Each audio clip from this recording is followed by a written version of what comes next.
"You're too ugly for family photos," my daughter said, her voice sharp as a knife cutting through a silence I hadn't dared to break until then.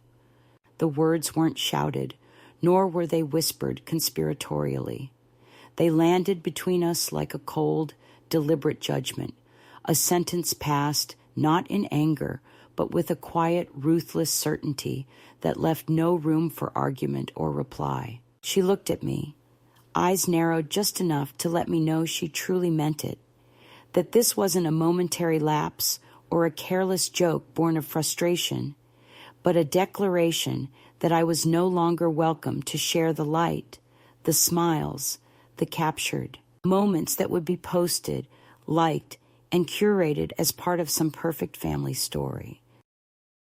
That moment, standing in the middle of my grandson's birthday party, surrounded by smiling faces and balloons, was when I first understood the full weight of invisibility, the way it feels not like absence, but like an erasure, a careful cropping out of someone's existence from the narrative they once helped build. I am 78 now, living alone in a modest rented room above a secondhand bookstore, a place that smells of old paper and whispered stories, where I keep a shoebox of photographs under my bed.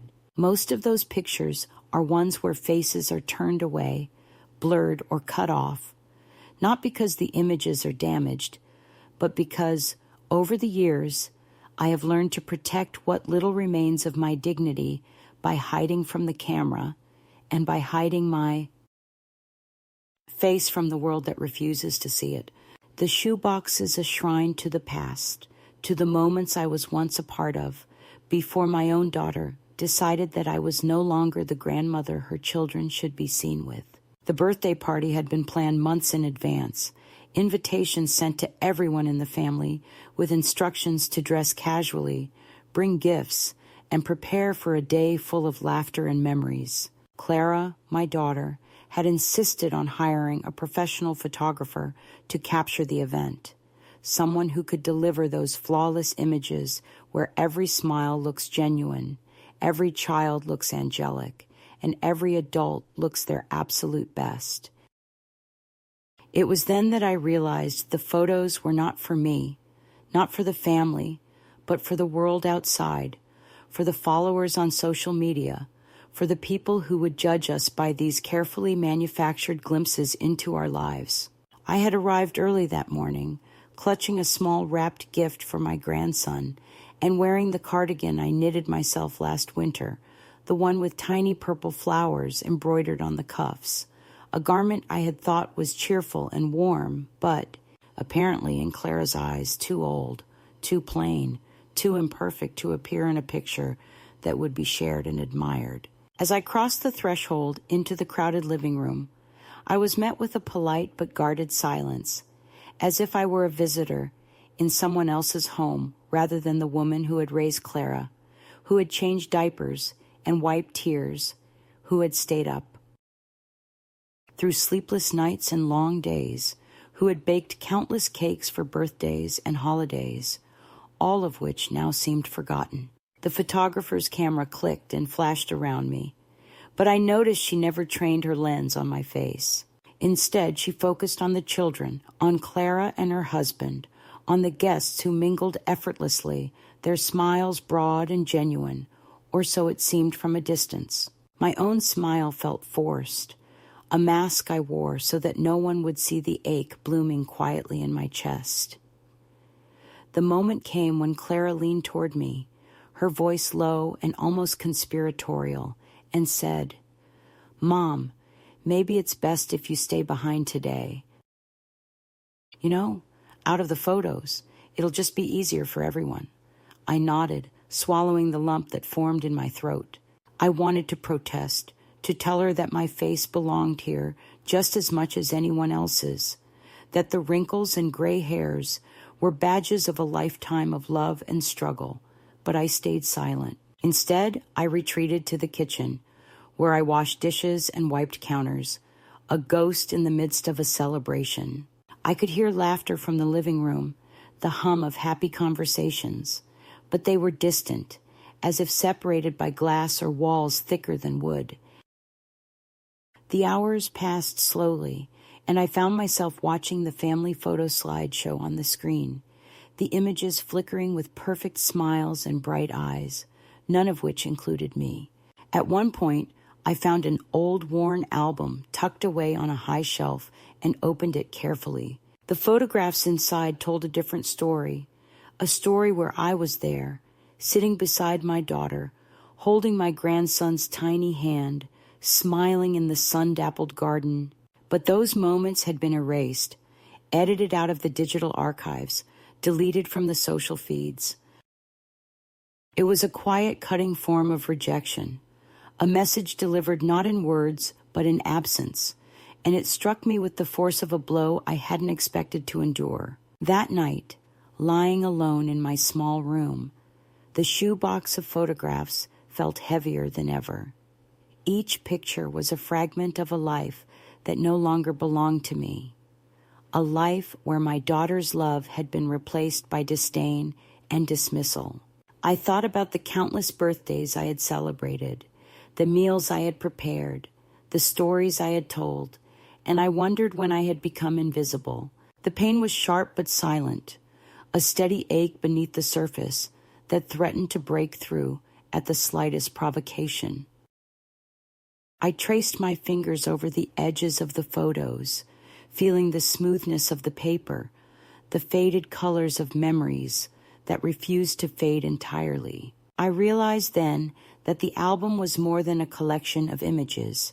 It was a testament to my existence, a record of a woman who had loved fiercely and given endlessly, but had been deemed too ugly, too inconvenient, too irrelevant to appear in the pictures that mattered. The next morning, I sat by the window watching the world outside move on without me. The sun cast long shadows across the street. The leaves whispered in the breeze, and somewhere far away, children laughed and played, unaware of the quiet battle being waged in a small rented room above a bookstore. I did not cry, nor did I scream. Instead, I gathered the courage to face the truth. I was no longer a part of the family I had helped build, no longer welcome in the frame of their carefully constructed life. But in that moment of deep, aching loss, something else stirred within me, a resolve, a flicker of defiance that would not be extinguished. I would find a way to be seen, to reclaim the parts of myself that had been erased, even if it meant standing alone, even if it meant rebuilding from the fragments left behind. And so, with the weight of rejection heavy on my shoulders, but the spark of resilience flickering in my heart, I took the first step toward a new chapter, a chapter where I would be visible again, not as a faded shadow in someone else's photograph, but as a woman who refused to be unseen. The moment I realized that this was not a misunderstanding, not a fleeting moment of thoughtlessness, but a deliberate act of exclusion, came in the form of a phone call from Clara the very next morning after the birthday party, her voice tight and rehearsed as if she were reading from a script written by someone else, someone who had convinced her that what she was doing was necessary, even kind. She told me, without apology or warmth, that the family had decided to remove all photos that included me from their online albums and social media accounts, explaining it as a measure to maintain a consistent family image and to protect the children from confusion. I listened to the words, a hollow echo in the room where I sat alone, clutching the telephone as though it could somehow bridge the widening chasm between us. She spoke of how the children didn't understand why Grandma looked different, how they had begun to ask questions that Clara found difficult to answer, how the photos that featured me disrupted the harmony of the curated family narrative. In her voice was a careful detachment, a practiced tone of rationality that made the cruelty feel almost clinical, like a doctor delivering a diagnosis no one wanted to hear. I did not interrupt, though every fiber of my being screamed to shout back, to demand why my face, my presence, my years of love and care had been reduced to an aesthetic problem, something to be hidden away like an inconvenient truth. Instead, I stayed silent, nodding quietly, as if that would somehow make the pain less real, as if my quiet acceptance might soothe the wound she had inflicted so effortlessly. The days that followed were marked by a growing distance that felt like drowning in slow motion. Clara stopped calling me regularly. Her messages became brief and impersonal, and invitations to family events dwindled to nothing. When I tried to reach out, I was met with curt responses, or more often, no response at all. It was as though I had become a ghost in a house I once filled with life and laughter, someone whose presence was tolerated only insofar as it did not disrupt the polished facade Clara had built so carefully around herself and her family. One afternoon, I received a package in the mail, a thin envelope containing the family photo album from the birthday party. I opened it with trembling hands, hoping to find some trace of inclusion, some small acknowledgement that I still belonged. Instead, I found that my face had been blurred out in every single photograph where I appeared. It was a silent excision, a digital erasure that cut me out of the story as though I had never been part of it. The images were pristine and perfect without me, the smiles bright and the colors vivid, but the empty spaces where my face had been were a stark reminder of how thoroughly I had been erased.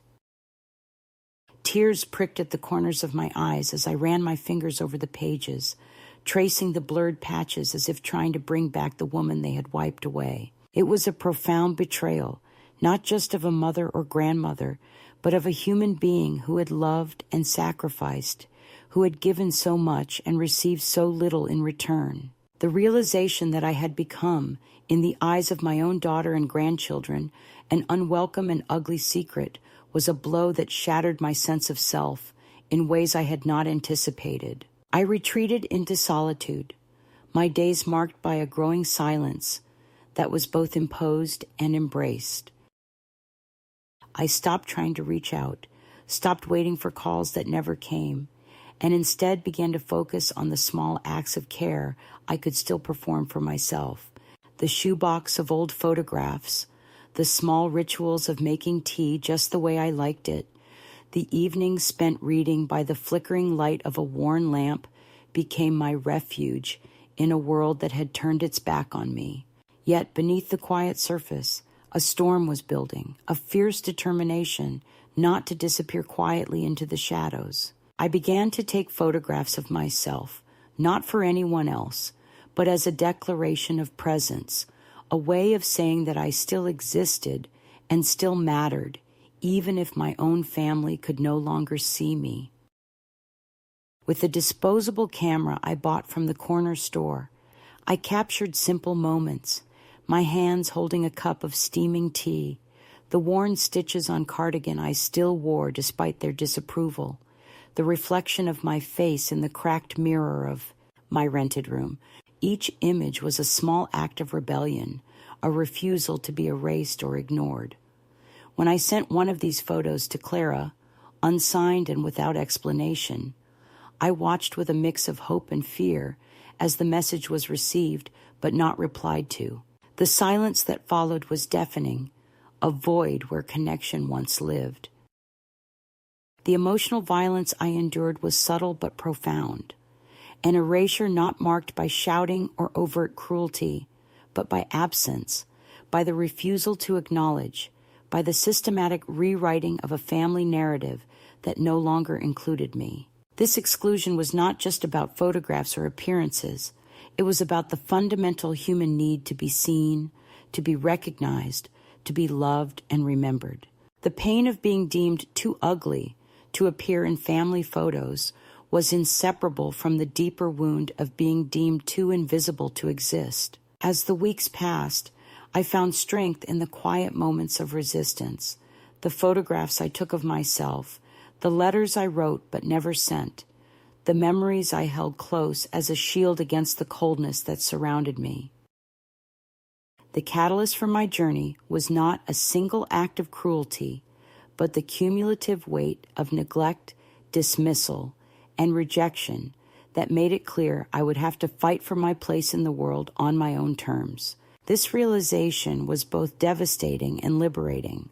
It marked the beginning of a transformation, a turning point, where I chose not to remain a passive victim of erasure, but to reclaim my identity, my dignity, and my right to be seen. In the depths of betrayal, I found the first flicker of resilience, the seed of a new story that I would write for myself. The journey ahead would be long and lonely at times, marked by challenges and heartbreak, but it was mine to walk, and I would walk it with the quiet, unyielding strength of a woman who refused to be invisible.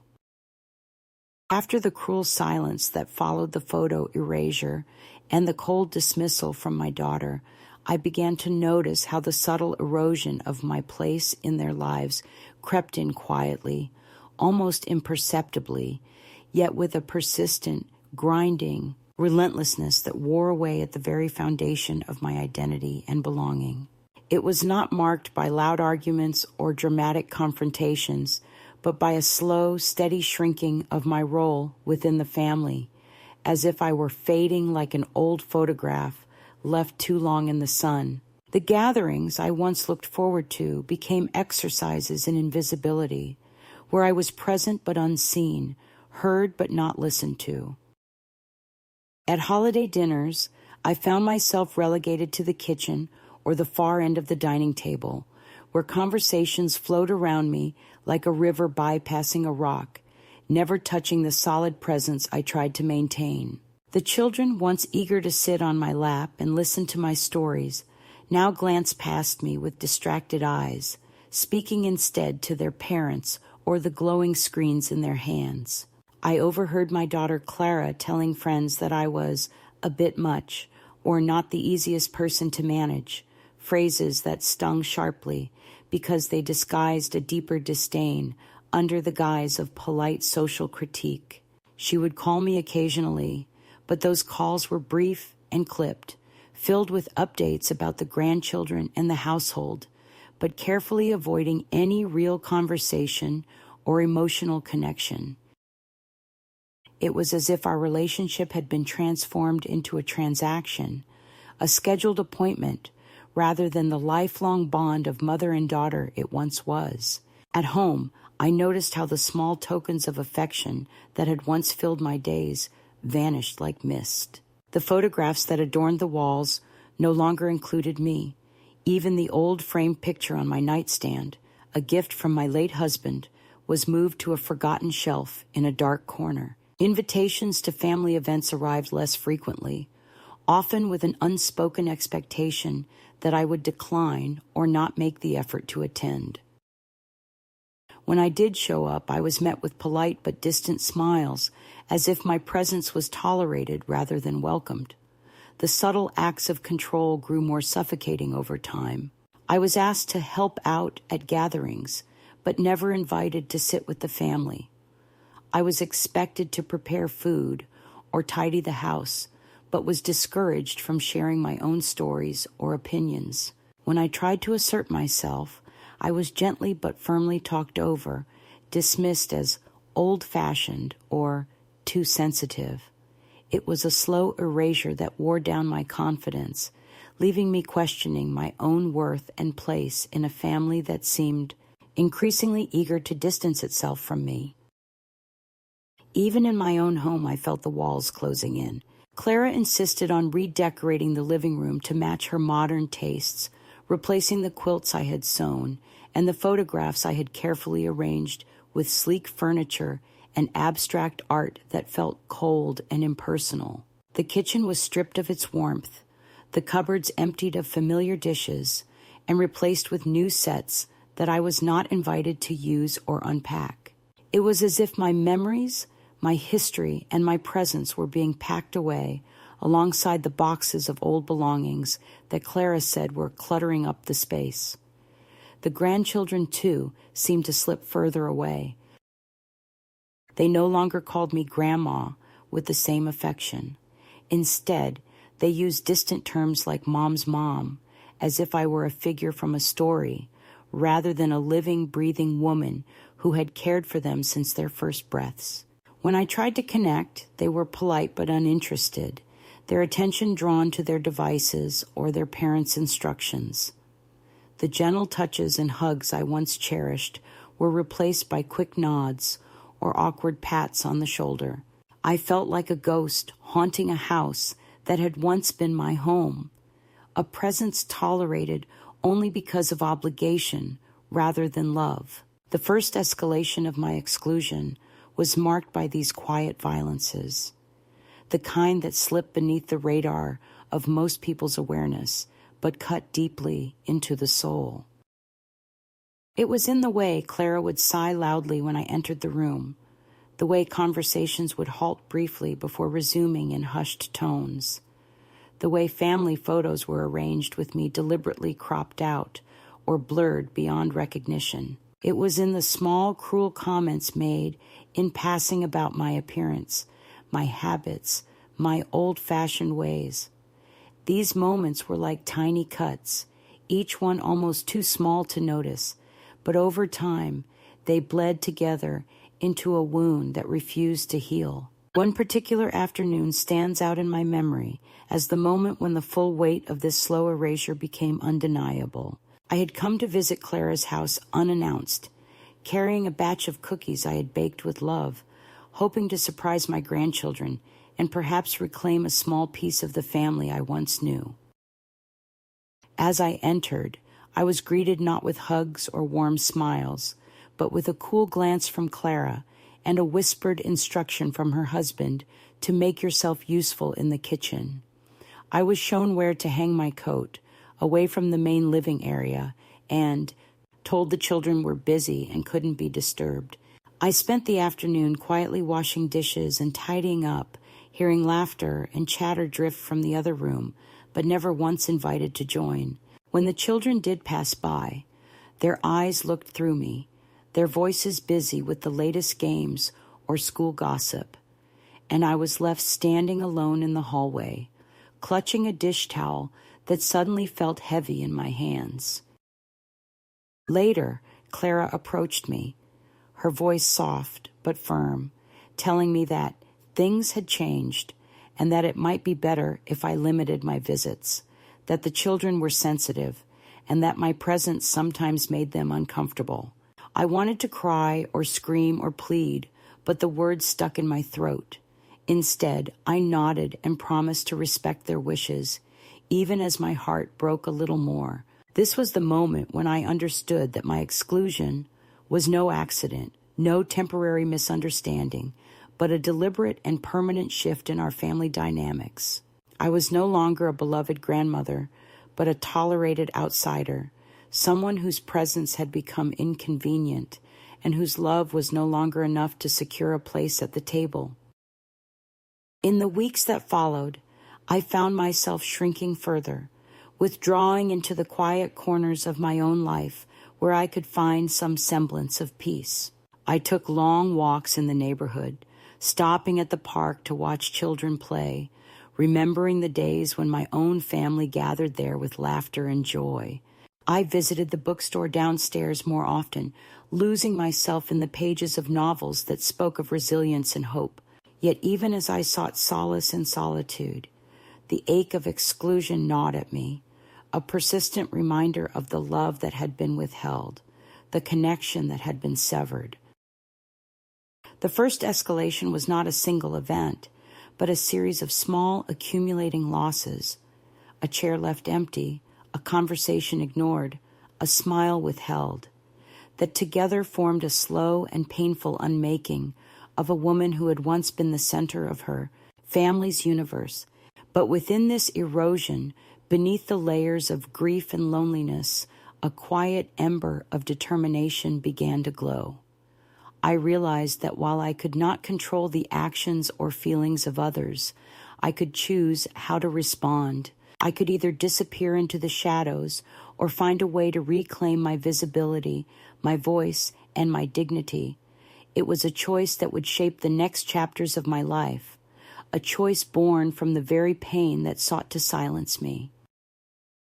This was the beginning of my journey, not just away from the family who had cast me aside, but toward a new understanding of myself as a woman worthy of love and recognition on her own terms, not as an accessory to someone else's carefully curated life. The path ahead was uncertain and, at times, frightening, but it was mine to walk, and I would walk it with the quiet courage of someone who has learned that invisibility is not a fate, but a challenge to be met with resilience. The moment that marked the turning point in my story, the subtle but powerful shift from passive acceptance to quiet defiance, came not with a grand gesture or a dramatic confrontation, but in the stillness of a late afternoon when I found myself alone. In Clara's living room, drawn to a photo album resting on the coffee table, its cover worn and familiar, yet heavy with the weight of things unsaid. I opened it carefully, as though the pages might tear under the fragile weight of memories I both longed for and feared to face. Inside, the photographs told two conflicting stories.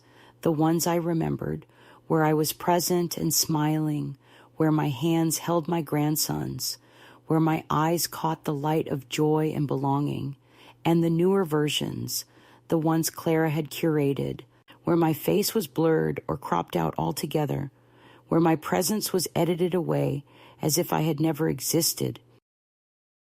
The album was more than a collection of images.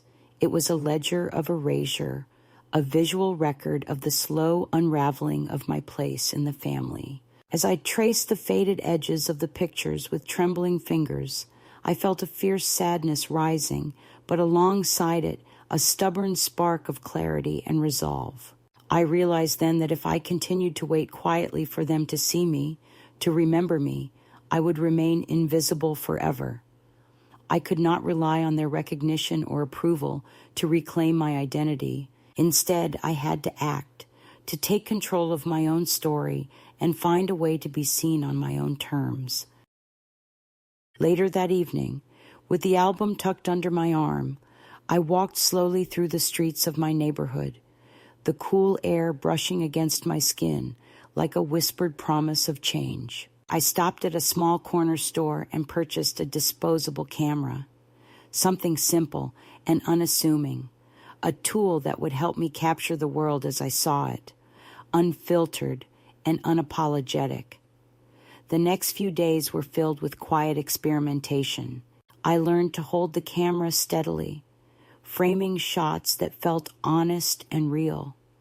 The worn hands of a neighbor pulling weeds in her garden, the soft light filtering through the curtains of my rented room, the faded pages of a well-loved book resting on the table. And then finally, I began to turn the lens on myself, taking pictures that revealed a woman who was more than a cropped-out figure in an album. I captured the lines on my face, each one a story etched by time and experience. The silver strands of my hair catching the sunlight, the steady gaze of eyes that had seen loss but refused to be defeated. These images were small acts of rebellion, affirmations of existence that defied the erasure I had endured. One by one, I mailed the developed photos to Clara, slipping them into envelopes without a word, no explanations, no demands, just the silent testimony of a woman reclaiming her visibility. The responses were muted, as I had expected. No phone calls, no letters, no acknowledgement. But I did not need their approval or recognition anymore. The act itself was enough. It was a way to say, I am here. I am still here. This shift was not without its fears and doubts. Some nights, I lay awake wondering if I had overstepped, if my small rebellion would only deepen the chasm between us. But the quiet strength I found in these moments outweighed the loneliness.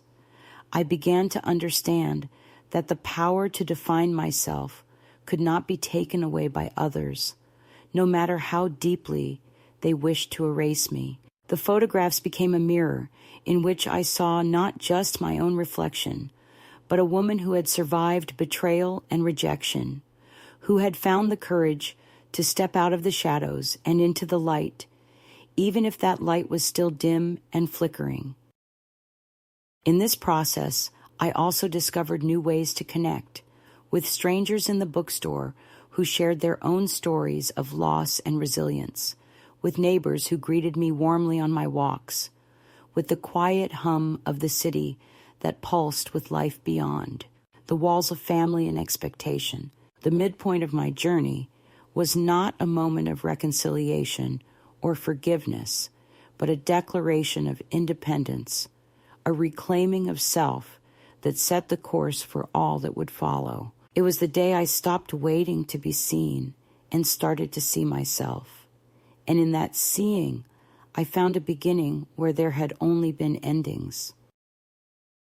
The quiet power of that realization carried me forward, steady and sure, toward a future that was mine to shape, not as a shadow cast by others, but as a woman who had learned that the truest visibility comes from within. The second escalation came like a storm, rolling in on a clear day, sudden and relentless, challenging the fragile peace I had begun to build with the quiet photographs and my tentative steps toward reclaiming my identity. Just as I started to feel the tentative warmth of new beginnings, the past reached out with a force I had not anticipated, reminding me that the ties to my family, though frayed and strained, still bound me in ways I had yet to fully understand or escape.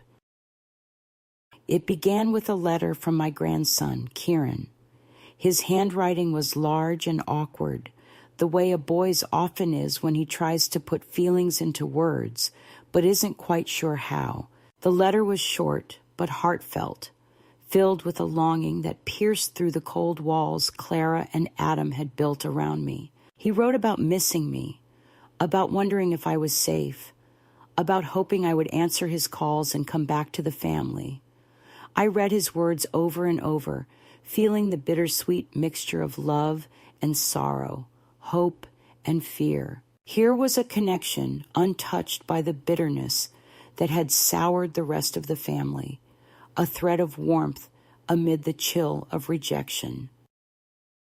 Yet even as I clung to that thread, I knew that responding would mean stepping back into a world that had so thoroughly excluded me. The next weeks brought more pressure from Clara and Adam, who did not hesitate to remind me that my disappearance was a source of distress, a disruption to the carefully constructed family image they sought to maintain. Clara showed up unexpectedly at the cafe where I had begun working part-time, her presence like a cold gust of wind that unsettled the quiet space I had carved out for myself. Her eyes were sharp, her words measured, but laced with a familiar edge of control. "We thought you were unstable," she said, as if that explained everything, as if dismissing me as fragile would justify the years of neglect and exclusion. She demanded the return of the photo album I had taken from her house, insisting that I had no right to hold on to images that were part of her family's private life. I refused, not out of defiance alone, but because those photographs were now symbols of my resistance, fragments of a history I refused to let be rewritten without me. The confrontation was tense but brief, and Clara left with a promise that if I did not comply, the matter would escalate beyond words. Legal threats and ultimatums hovered unspoken between us, a reminder that the battle for my visibility was also a fight for my autonomy. Alongside Clara's visit came a barrage of messages, emails, texts, even a formal letter from a lawyer representing the family's interests, each one echoing the same demands wrapped in concern. They accused me of causing unnecessary drama, of putting the family through stress during what should have been joyous occasions, of acting irrationally by choosing distance over dialogue. Their words stung, not just because of their content, but because of the way they sought to rewrite the narrative, to paint me as the problem rather than the woman who had been pushed aside. But I was no longer willing to accept their version of the story. I had begun to understand that my absence was a form of protection, a boundary drawn to preserve what was left of my dignity and peace. In the midst of this pressure, Kieran's voice was a balm. He called when I least expected it, his tone hesitant but genuine, a bridge spanning the gap that so many others refused to cross. Our conversations were cautious at first, filled with pauses and half-spoken thoughts, but slowly they grew warmer, richer, with the simple connection of two people who still cared despite the distance.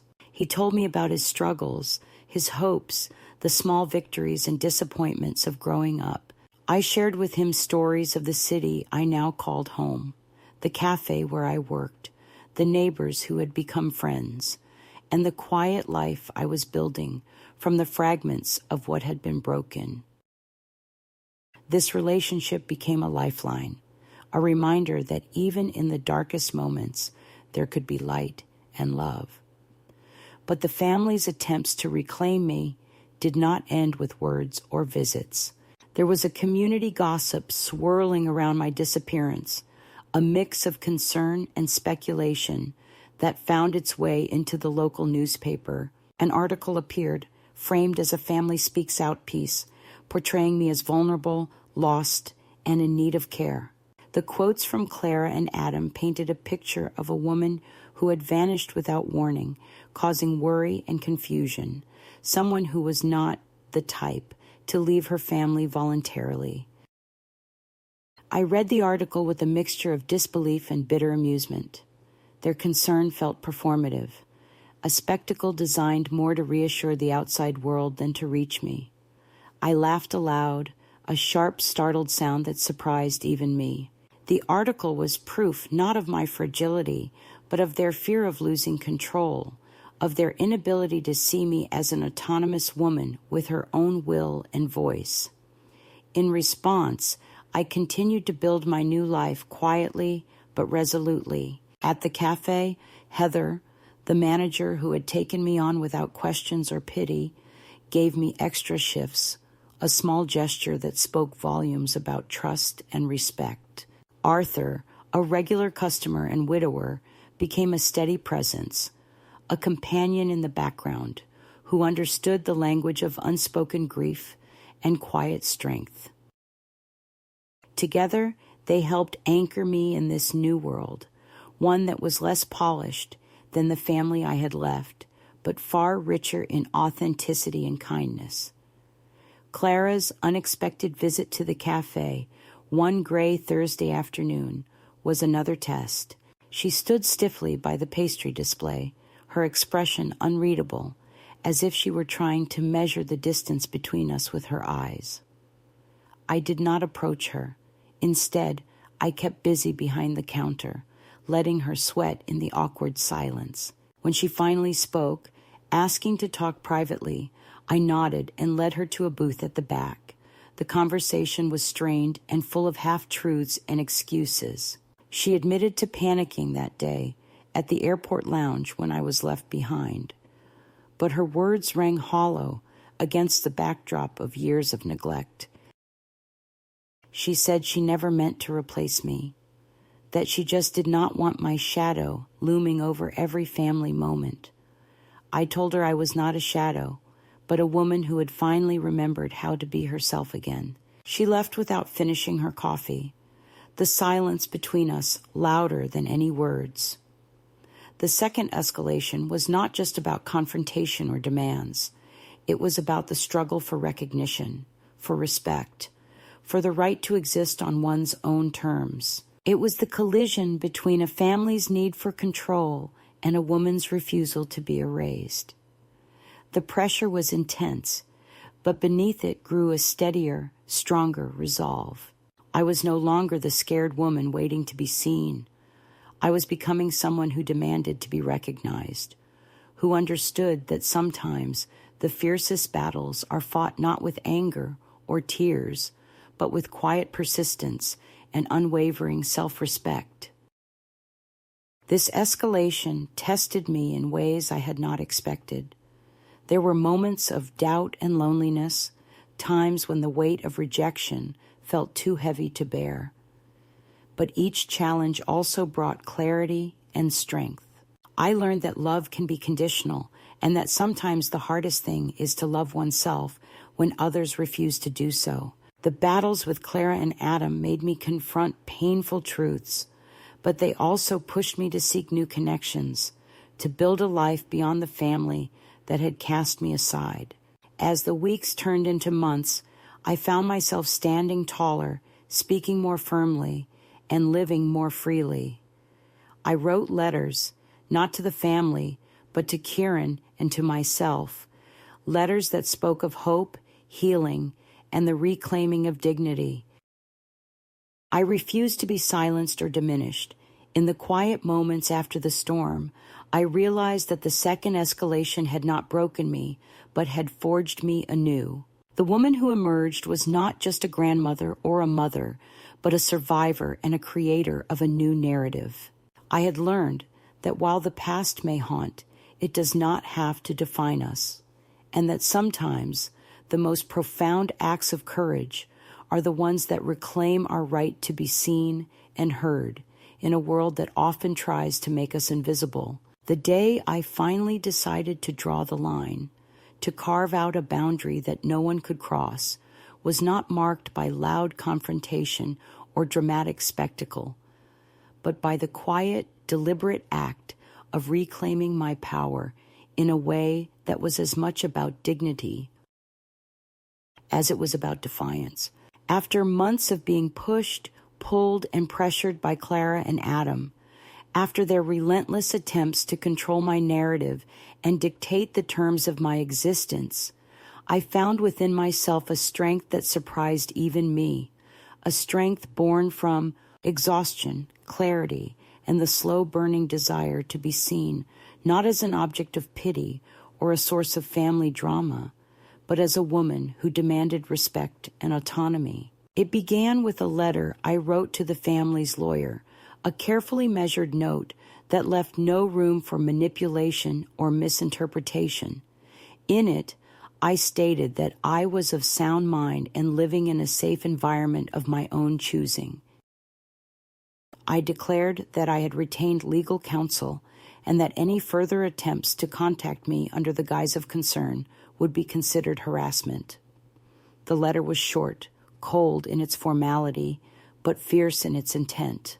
I signed it with a steady hand and mailed it the following morning, feeling a mixture of relief and finality that came with closing a chapter that had long been fraught with pain. That act of sending the letter was my personal reckoning, the moment I took control of the story that had been so violently rewritten around me.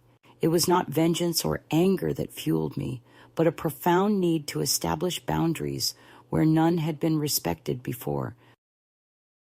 I was no longer willing to endure the subtle violences of exclusion and erasure, the manipulations disguised as concern, the veiled threats wrapped in love. Alongside the letter to the lawyer, I wrote a short note to Clara. It was only a few lines, but each word carried the weight of years of unspoken hurt and quiet rebellion. I told her that I knew what she had done and what she had left unsaid. I assured her I was not angry, only done, that I was not coming back, and that she should take care of her own life now. That note was not an invitation to dialogue or reconciliation, but a declaration of independence and closure. The power in those written words gave me a sense of liberation, unlike anything I had felt in years. In the days that followed, I continued to build my life away from the shadows of the family I had lost. I embraced the small joys and steady rhythms of my new existence, working at the cafe, sharing quiet conversations with Heather and Arthur, tending to the few possessions that reminded me of who I was beyond the roles imposed on me. The new photo album I created was the tangible symbol of this reclamation. I gathered all the discarded, blurred, and deleted photos of myself, the ones Clara had tried to erase, and pasted them into its pages, one by one, each image a testament to my resilience and refusal to vanish. On the last page, I placed a torn photograph of Clara and me, marking it boldly with red ink, the words, "You inherited my face." Try erasing that. This album was more than a collection of images. It was a manifesto, a challenge, a statement that I would no longer be edited out of my own story. The day Clara showed up at the cafe was another turning point, though this time I met her not with anger or apology, but with the calm assurance of someone who had finally found peace within herself. She stood awkwardly by the pastry display, her polished exterior unable to mask the unease beneath. I did not rush to her side or seek to mend what had been broken. Instead, I let her sweat in the silence as I went about my work. When she asked to speak privately, I nodded and led her to the quiet booth at the back, the same booth where I had once been invisible, but where now I held my ground with quiet strength. Our conversation was honest in its own way.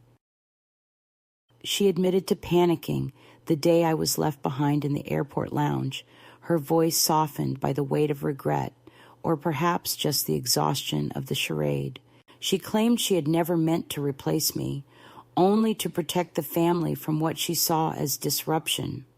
I told her I was not a shadow to be cast aside, but a woman who had remembered how to stand in her own light.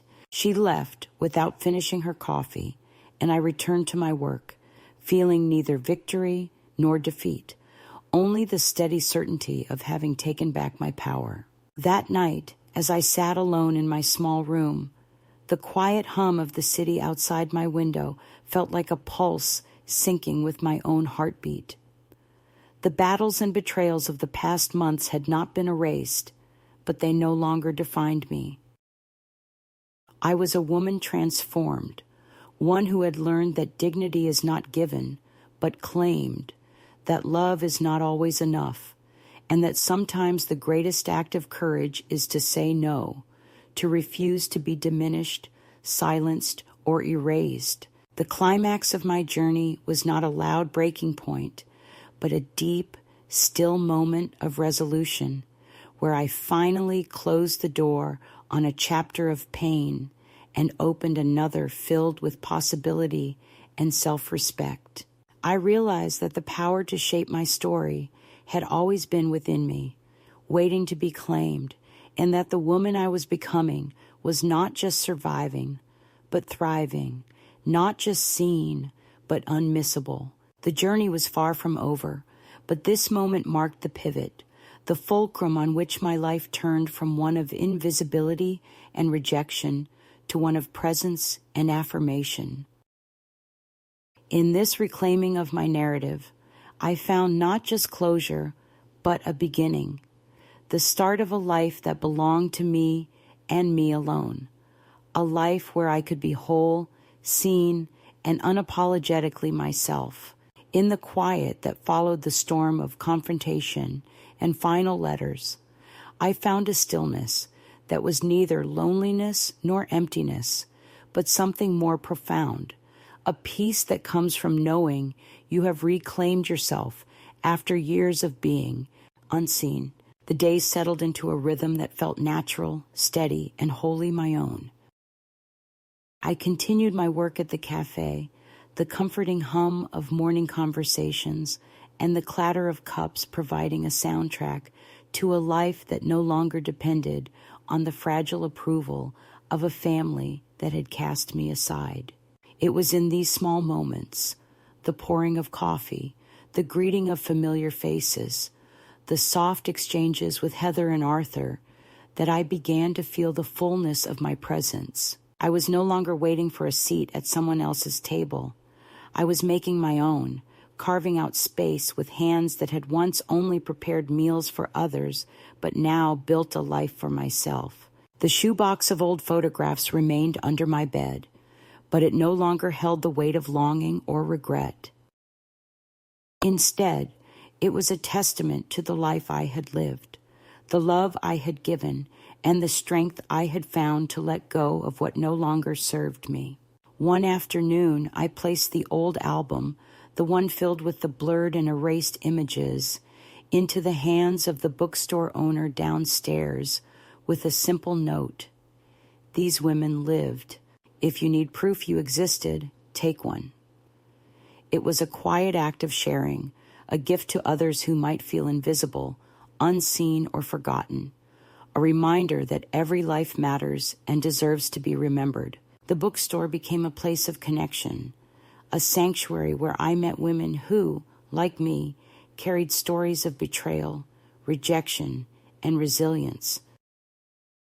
Together, we began a project I called The Unseen Archive, a collection of portraits and stories that celebrated the lives of elderly women in the neighborhood, those often overlooked or pushed to the margins. I photographed them with the same care I had learned to give myself, printing their images and displaying them on the bookstore's back wall. Each portrait was a declaration. We exist. We matter. We are here. It was a healing work, not just for them, but for me, a way to transform my own pain into something meaningful and expansive. My relationship with Kieran deepened in this new phase, a connection that brought me joy and hope. He came to visit on his own terms, bringing books and stories, offering a gentle presence that was not burdened by expectation or obligation. We spoke honestly about the past, but we looked forward with cautious optimism. I saw in him the possibility of reconciliation, not with the family that had rejected me, but with the part of my heart that still yearned for connection. The silence from Clara and Adam continued, but it no longer held power over me. I understood now that their inability to see me was a reflection of their own limitations, not a measure of my worth. The letter I had written to myself, taped inside my dresser drawer, was a constant reminder. You waited so long for someone to save you, but you were always the one holding the key. You didn't lose them. They let go. And you finally let go back. These words carried me through the quiet days and the moments of doubt, grounding me in the knowledge that my life was mine to live on my own terms, with or without their recognition. There were days when the ache of absence still flared, when memories and regrets threatened to pull me back into the shadows. But I met those moments with compassion for myself and the fierce determination to keep moving forward.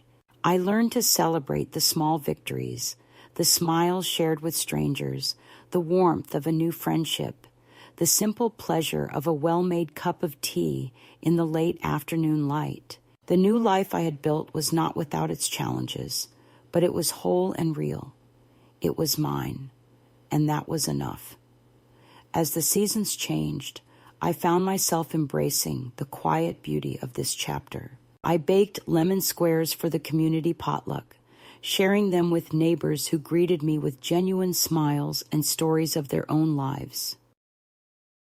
I walked the streets with a new coat I had bought for myself, a symbol of my renewed sense of self-worth and dignity. The coat fit like a promise, warm and strong, just like the woman who wore it. One evening, as Joyce and I sat wrapped in blankets on the porch, watching the moon rise over the quiet neighborhood, she turned to me and said, "You've been here almost 2 months now. Planning to stay?" I looked out at the soft glow of the streetlights and nodded. "Yes," I said. "This house is weird without someone yelling at the cat." We laughed softly, the sound a balm to my heart. The journey that had begun with rejection and betrayal had brought me to this place of quiet strength and acceptance. I was no longer the woman hidden behind blurred photos and silent dinners. I was seen, not just by others, but by myself. My story was no longer one of loss alone, but of survival, resilience, and the fierce beauty of reclaiming one's own life. To any woman who finds herself invisible, dismissed, or erased, I say this: you are not alone. Your story matters. And the day you choose to be your own sign, your own noise in the silence, that day is the beginning of everything. I will be here, waiting to hear your voice.